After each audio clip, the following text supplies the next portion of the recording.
November the 1st, 1993, 5:30 p.m., Middletown, Connecticut. The autumn sky was already fading as Gina Kochia returned to the quiet two-story apartment she shared with her partner and her partner's nephew, just a short distance from Wesleyan University. The familiar hum of daily life was noticeably absent. Gina immediately noticed Lynn Steller's car parked in the garage, but not a single light was on in the house. Moving cautiously through the darkened hallway, Gina's footsteps echoed against the tile. In the kitchen, she stumbled, her foot slipping on something cold and slick. The light flickered on. In that instant, Gina's world collapsed. There, face down on the kitchen floor, lay 43-year-old Lynn Steller and her 26-year-old nephew, Ronald "Ronnie" King. Both were still dressed in their work uniforms, their jackets stained and soaked in blood. The scene was chaotic, violent. The phone cord had been severed, leaving a mute phone and an answering machine that now played a mechanical message. Memory full. Yet inside that small cassette tape, something chilling was captured. A direct audio recording of the tragedy itself. It was a crime that seemed to erupt out of nowhere, tearing apart a home known for its warmth and sense of community. Friends and neighbors would later recall how Lynn, Ronnie, and Gina were always quick to lend a hand, even taking in students left homeless after a recent dormitory fire. But now, a far darker story was beginning to unfold. How could such horror descend on an ordinary Monday afternoon? Was this the work of a stranger, or did the truth lie much closer to home? In Middletown, the questions would only multiply as the investigation began. To understand the tragedy that shattered this quiet Connecticut community, we must step back in time and meet those at its heart. At first glance, everything about Lynn Steller seemed ordinary, perhaps even serene. Born Patricia Lynn Vanderamp in rural Vermont, 1950, Lynn's early life was steeped in small-town values, hard work, resilience, and family above all else. She married Bob Steller, and for a time, the couple built a quiet life together.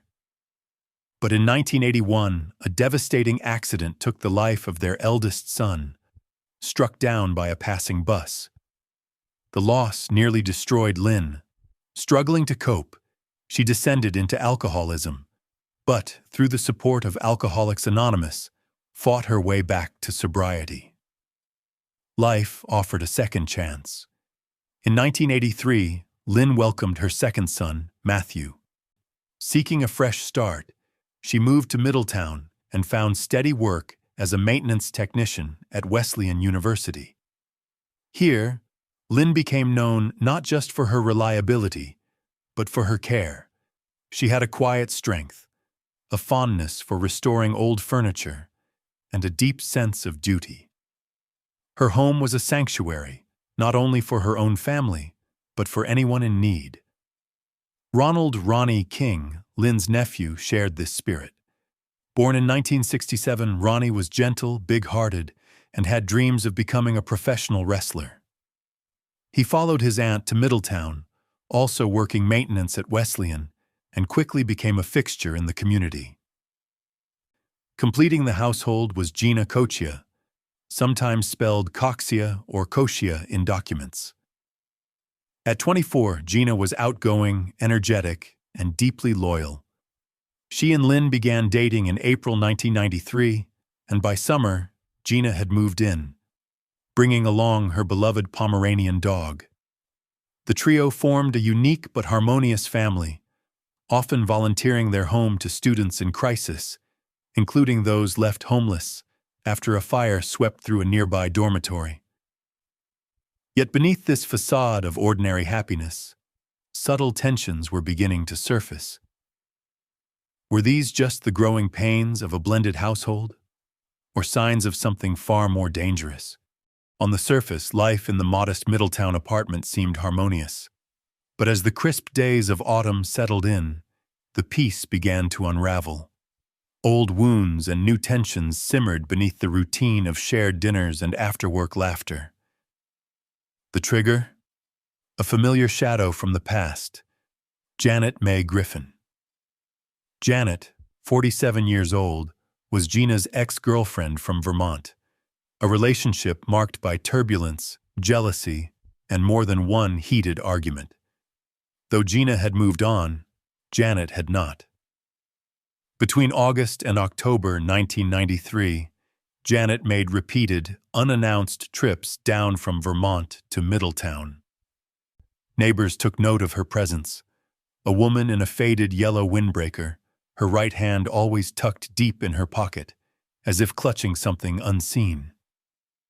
On October 4th, Janet even showed up at the house without warning, lingering outside, watching. Her visits were rarely friendly. Sometimes, she drove around the block, as if surveilling the area. Friends grew uneasy, but no one could have guessed just how far Janet's obsession would go. There were other warning signs, too. Lynn's address book bore a hastily scribbled Janet on its final page, a fleeting mark that would later loom large. Gina often joked about crawling through the doggy door after forgetting her keys, but what seemed like a harmless story soon took on a more sinister meaning. Had this offhand remark given someone the idea of an unorthodox entry point? And then there was the sighting. A neighbor recalled seeing a man and a woman, both unfamiliar, lurking around the house on the very day of the tragedy. The woman, with her right hand hidden in her yellow jacket, matched Janet's description perfectly. Were these incidents mere coincidence? Or were they the threads of a plan, quietly woven together, waiting for the perfect moment to unravel? In Middletown, every odd detail would soon take on new, chilling significance. Monday, November 1st, 1993, began like any other. Lynn Stellar and her nephew Ronnie King clocked out from their maintenance jobs at Wesleyan University around 3:30 p.m. They followed their usual route home, unaware that danger was already waiting inside. Someone had entered the house ahead of them, slipping in quietly, perhaps through the pet door Gina often used and had once mentioned in jest. By late afternoon, the stage was set. Around 3:30 to 3:45 p.m., Lynn and Ronnie entered their kitchen. The calm of their daily routine was shattered by sudden violence. 4 to 5 gunshots, later identified as .32 caliber, rang out. Ronnie was hit in the chest and abdomen. Lynn, wounded but fiercely protective, struggled with her attacker. In the chaos, a lamp shattered, a ceramic jug broke, and several kitchen knives were grabbed from the counter, one of them used with fatal force. The lights went out. Somewhere in the struggle, the phone line was cut. But a critical mistake was made. The answering machine had already been triggered, silently recording 7 minutes of chaos. The tape would later reveal desperate voices, Lynn pleading for her nephew's life, calling out, "Janet, please don't. Spare Ronnie." A second unfamiliar woman's voice is heard, summoning someone named Butch. Was Butch an accomplice? Or a witness forced to take part? As the violence subsided, blood trailed from the kitchen to the curb, suggesting one or more perpetrators dragged something or someone out to a waiting car. The .32 revolver was discarded in a shallow pond nearby. When Gina Cochia arrived at 5:30 p.m., she opened the door to darkness and a silence that felt wrong. Her discovery of Lynn and Ronnie's bodies would send shockwaves through Middletown and trigger one of Connecticut's most haunting investigations.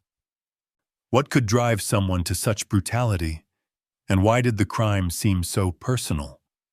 The hunt for answers would push investigators to the limits of forensic science, intuition, and resolve. Detectives arriving at the Middletown apartment were met with a scene as chaotic as it was telling. The kitchen, the primary site of the attack, was a patchwork of forensic evidence. Spent .32 caliber shell casings, a jumble of knives, several stained with blood, and a shattered ceramic jug.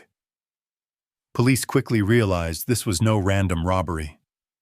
There were no signs of forced entry or missing valuables.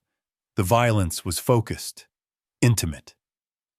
The killer, or killers, had come with a specific purpose.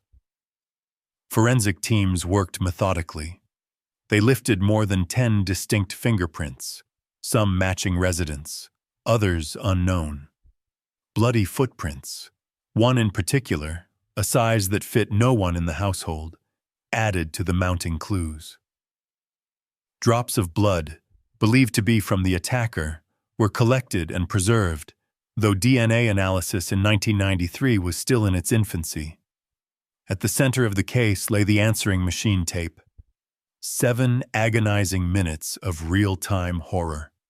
FBI specialists filtered out the background noise, isolating 2 female voices, Lynn's, desperate and pleading, and another calling for Butch and replying to the name Janet.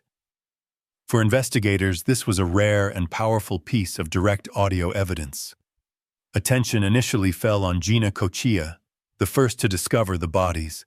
She was covered in blood, having tried desperately to help Lynn and Ronnie. Her story was scrutinized, but her alibi, a full day at work, corroborated by co-workers and time-stamped records, held up. Forensic testing cleared her completely. The focus shifted. All signs now pointed toward Janet Mae Griffin. She'd been seen in Middletown that day. Neighbors recalled a woman in a yellow jacket, her right hand bandaged. More tellingly, her colleague Gordon Butch Fruin confirmed he'd accompanied Janet, and that Janet's hand was cut during the incident. As the days unfolded, the investigation tightened its circle. With the voices on tape, physical evidence at the scene, and eyewitness accounts, police were closing in. But a final, crucial breakthrough was still to come, a revelation that would shatter any remaining doubt about what really happened that day. Up to this moment, the case against Janet Griffin was strong, but not unbreakable. Investigators needed more than suspicion. They needed irrefutable proof. That proof arrived in the form of a confession and a physical link to the crime itself. When police confronted Gordon Butch Fruin, Janet's co-worker and alleged accomplice, the pressure mounted. Initially, Butch was reluctant, caught between loyalty and the weight of what he'd witnessed. But faced with the answering machine recording, and with Janet's presence at the scene no longer in doubt, his resolve cracked. Butch revealed the missing pieces. On the morning of November 1st, Janet had picked him up in a rental car. Along for the ride was Melody, Janet's own daughter. Together, they made the drive down to Connecticut. Melody waited in the car while Janet forced Butch, at gunpoint, to crawl through the pet door Gina had once joked about. Inside, Janet unleashed her rage. She fired the first shots herself, then, in the chaos, turned to knives, a lamp, and even a ceramic jug. The violence was frenzied, personal. After the attack, the trio fled. Janet tossed the .32 revolver into a shallow pond nearby, a last, desperate attempt to erase her guilt. But police, acting on Butch's information, dredged the pond and recovered the weapon. Ballistic tests proved it was the murder weapon. The bullets matched those found in Lynn and Ronnie. Witnesses emerged to corroborate the story. Natalie Jurgen described how Janet had made repeated scouting trips to Middletown from August to November, even plotting ambushes and threatening Natalie's own family to secure help. The pattern was clear. This was not a spontaneous act, but a calculated plan. The answering machine tape, once an overlooked piece of household technology, now became the linchpin of the case, capturing the very voices and names involved. With every new revelation, the web around Janet Griffin tightened. The trial and a community's search for justice would soon begin. 9 days after the murders, police in Vermont tracked down Janet May Griffin. She did not go quietly. Janet resisted extradition, forcing authorities to add obstruction charges to her list of alleged crimes. It was December 1993 before she was finally returned to Connecticut to stand trial. A legal battle watched closely across state lines. For many, Janet's case was unprecedented. She became the first woman in Connecticut to face capital murder charges at that time, a fact that sent ripples through both legal circles and the public. As the trial began in 1996, the courtroom was tense. Family, friends, and reporters packed the gallery, while the prosecution laid out its case piece by piece. The relentless jealousy that had driven Janet to stalk Gina and Lynn, the calculated scouting trips, and finally, the chilling tape, an audio witness to the violence. The voices of Lynn, pleading for mercy, and Janet, cold and unyielding, echoed across the silent courtroom.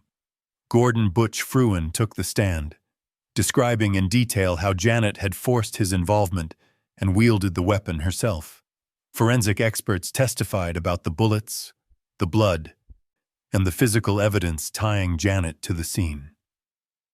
The defense, grasping for hope, tried to paint Janet as mentally unstable, a woman pushed beyond reason by obsession and heartbreak. But the evidence was overwhelming. The jury deliberated, then delivered their verdict, guilty of first-degree murder. Janet was sentenced to life in prison without the possibility of parole, sparing her the death penalty, but ensuring she would never be free again. Butch Fruin, having confessed his role, received 30 years for aiding and abetting. Justice had been served, at least in the eyes of the law. Yet the damage was done. As Janet and Butch faded into the prison system, 2 lives, Lynn Stellar and Ronnie King, were gone forever, and an entire community was left to mourn, to question, and to remember. In the months and years following the trial, the wounds left by the Middletown tragedy ran deep. At St. Mark's Church, more than 220 people gathered for the shared funeral of Lynn Stellar and Ronnie King, a community united by grief, searching for meaning in senseless loss. Lynn's surviving son, young Matthew, was left with an empty seat at family gatherings, while the larger family struggled to fill the void left behind. No sentence, no matter how severe, could restore what had been taken.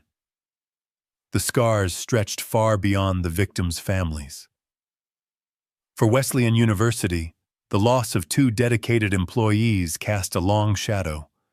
Students who had once been welcomed into Lynn and Gina's home now grappled with the reality that even the kindest hearts could not always stave off tragedy.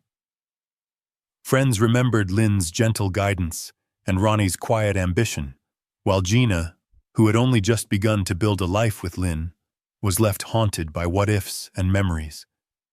This was not just a story of jealousy and violence.